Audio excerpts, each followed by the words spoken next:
Hello firearms friends, we are back to show you some of the bucket list firearms coming up on our June 21st, 22nd, 23rd Sporting Collector Firearms Auction, full day preview day, of course, the day before on June 20th, open to the public.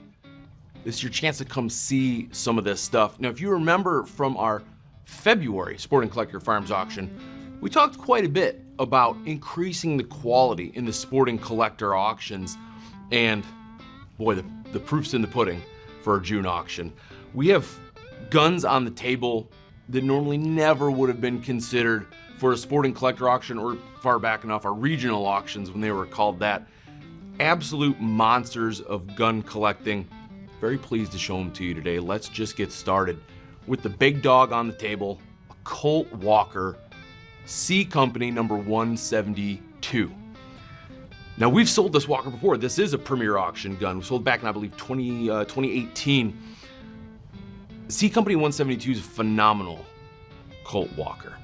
And we get to talk about why. I mean, we're not gonna talk about the Walker history, anything like that.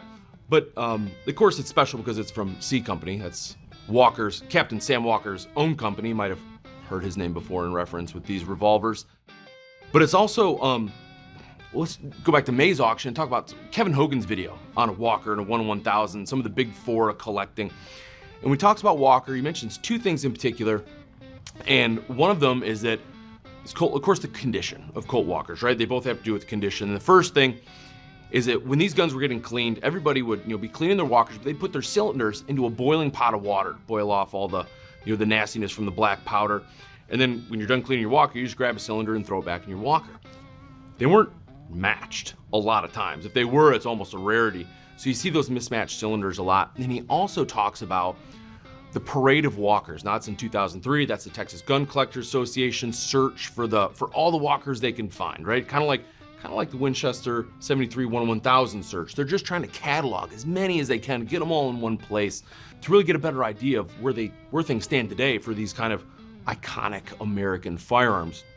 So when they ran the parade of Walkers, and Kevin mentioned in the video, they're looking for, they had some relics, a couple authentic parts. It shows you where the bar is for Walkers because they were used so hard. Because, I mean, they're just there for use. They were practical tools. There's no consideration in Texas and Mexico and the Southwest when you're fighting Comanches for keeping everything original and authentic and matched to your gun. So to Kevin Hogan's 2 points, C Company 172 has the cylinder for C Company number 100 in it, which is great, right? It speaks to that story of cleaning these things out in the middle of nowhere. It has C Company 100. It's important to note too that that's from the same company. It's not like it was replaced with A Company or E Company, like something decades after the fact. This happened at the time. That's pretty awesome. Also, while the cylinder is 100, and while things are commonly mismatched for these guns, they're put together a lot of times, it's important to know that we have C Company 172 frame, barrel, trigger guard, and butt. That's a lot of completeness in C Company 172. It puts it above a lot of Walkers you're gonna find out there. It's had some work done for sure, but the level of completeness to this and the cylinder from the same company, there's a lot to love about a Colt Walker. There's a reason that this was formerly in a premier auction. It's a testament to C Company 172. Now, going from one king of collecting right into the next one, you go from Colt Walkers to a Winchester 1-1000, model 1873. Of course, just absolute cornerstones of collecting. And also, as Kevin Hogan says in a lot of our videos, we'd go years without seeing a Walker, or years without seeing a 1-1000. When you got one, boy, it's such a big deal, and it always is. It's always an honor to have things in the first place, let alone back in the building. So this Winchester 73 1-1000 we have seen before. Of course, they're a rare bird. 132 ever produced for the model 1873. I think about 40-ish are cataloged. There's a couple books say there's probably no more than 50 that still exist today. So a supreme rarity for Winchester collectors. Always desirable, especially, this precious metal band back here is just jumping out at me. They're a rarity, but we're gonna up the ante even more, of course. not just one of the under 50 that still survive, or the 132 that were produced. It's one of 3 with a smooth bore barrel. That's interesting, and it gets more interesting because here on the left side we have a presentation inscription to an H.G.H. Reed, and the date underneath reads August 3rd, 1876. Now, Mr. Reed is a railroad man in Milwaukee, Wisconsin, and he's involved in a lot of things: patents, civil projects, a lot of business pursuits, et cetera, et cetera. And what's going on August 3rd, 1876? Well, the Centennial Exposition is going on that summer, and into the fall, even into November. One might assume that with his many business interests, railroad interests, patents, civic projects, etc., he's a very busy man in Milwaukee, that he might have been at the Centennial Expo, seen a Winchester 101,000 on display, and ordered one on the spot. Speculation, of course. But what's not speculation is that 1 week later, after the date on this presentation, on August 10th, 1876, this rifle ships. Also, on August 10th, 1876, in the Daily Milwaukee News period newspaper, there is a story that's printed about a Mr. Reed in an exhibition or competition, I should say, a competition pigeon shoot. It performs admirably, and there's going to be more rounds as the competition continues. And that's when things start to make sense, right? You have a smoothbore Winchester 101,000 being shipped to a competitive wing shooter in Milwaukee, and then a lot of the other guns start to make sense. And so what better for a competition shooter than the reliability and accuracy that Winchester's marketing for a 101,000? What better for a wing shooter than a smoothbore Winchester 1876? And furthermore, for wing shooters, this is a heavy stock. You notice it right away when you pick it up. That is substantially heavier. The 4X grain, you have a shotgun butt, like everything just kind of comes together when you know who it's going to. Fantastic rarity. So pleased to have it back. And again, a 101,000 a sporting collector auction. This is just, it's a phenomenal Winchester, and just at a price point that you shouldn't pass up. Let alone any Winchester 101,000 is an opportunity. Here's one with some great history and still in some pretty fantastic condition as well. Next on the table, another premier auction gun, and another cornerstone of a lot of really advanced collections, is this Colt 1851 Navy up here in the corner. Now let's start with the Colt checklist before we get into the history of it. All right, we have this is a London Colt 1851 Navy, and it's in its oaken London case. Inside, I know you can't see it right now, but inside are a lot of the traditional London Colt accessories. Is wonderfully engraved in this a pretty traditional British pattern for Colt, so we would expect that of a London Colt, but more so, this is a much denser scroll work here on the frame and coming up than we would expect, and it stretches farther than we would expect. We're coming down backstrap, we are engraved on the hammer, and of note, and I think this is neat, we're on the loading lever. Not only on the flat of the loading lever, but on the underside of the round of the loading lever. Just a nice little foliage, just some light chisel work here. But I think it's of note, because if you remember from some of our previous videos, when you see checkering on a loading lever or engraving on the flats, but especially that checkering, you know you're dealing with an elite, significant Colt. And while I don't think this is to the significance of the checkering, let's not downplay it at all. There's still engraving on a loading lever. This is above and beyond what one would have expected for engraving coming out of Colt's London factory. Factory blued, case hardened, a lot of silver down our back strap all over. But the neatest feature of all, standard or deluxe features, comes from an inscription on the back, which says, "From the inventor to the Admiral, Sir Thomas Cochrane." Whoa. A presentation inscription like that, takes this Colt up 5 levels in terms of Colt collecting. From the inventor, from Samuel Colt. A Samuel Colt presented Colt revolver. Extremely desirable. Rare birds to come by. And they're part of this, the rich Samuel Colt biography, which states he often gave presentations.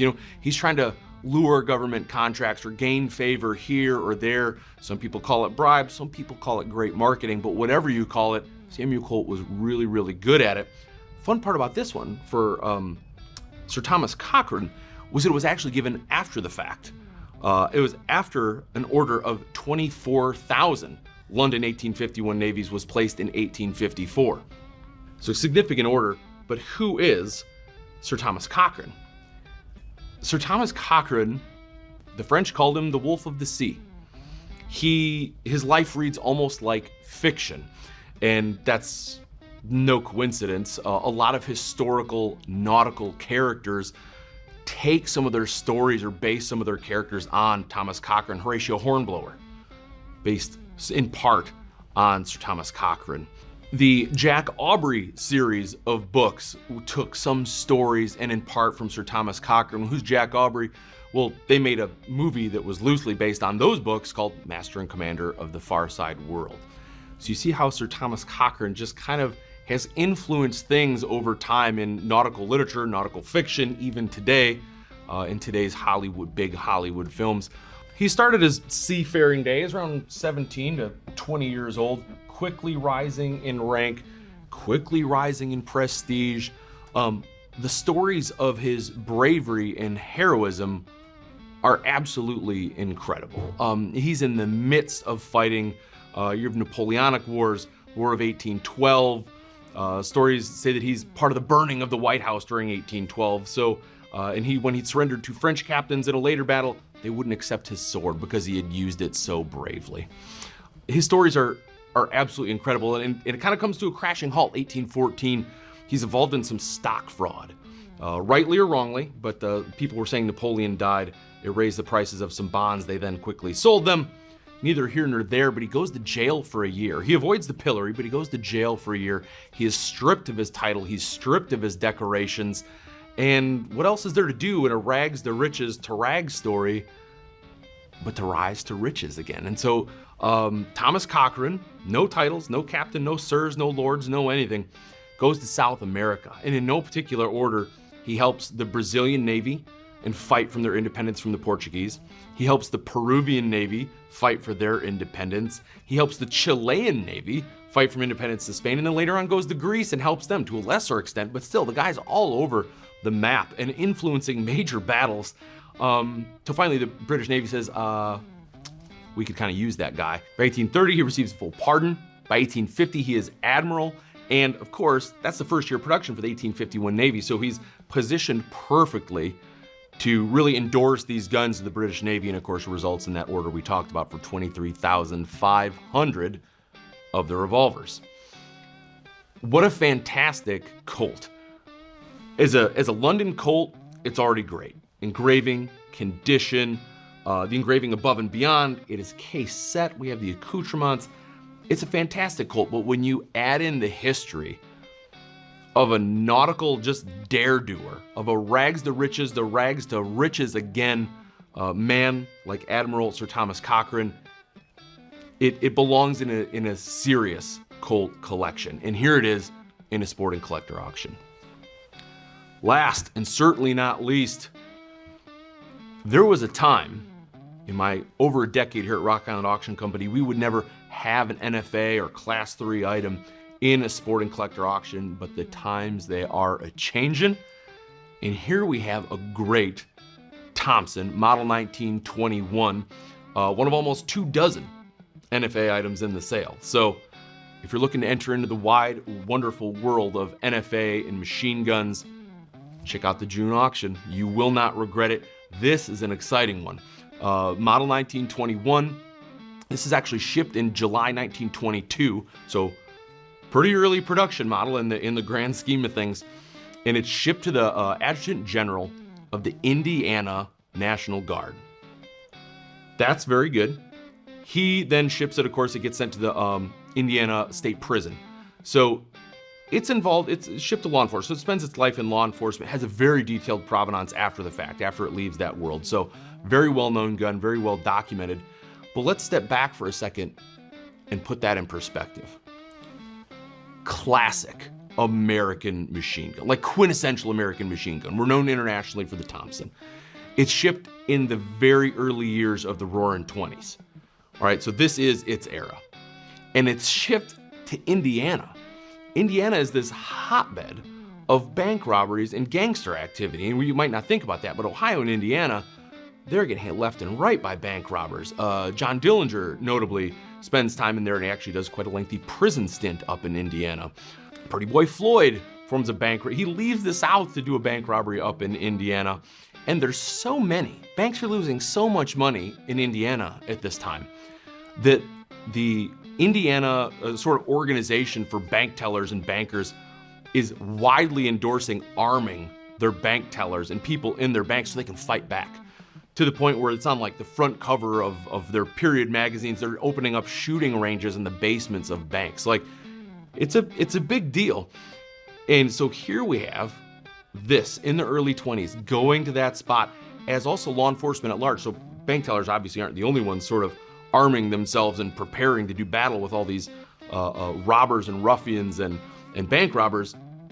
But you also have police who have to up-arm themselves. You know, you have to keep up not only with the firepower, but with the horsepower.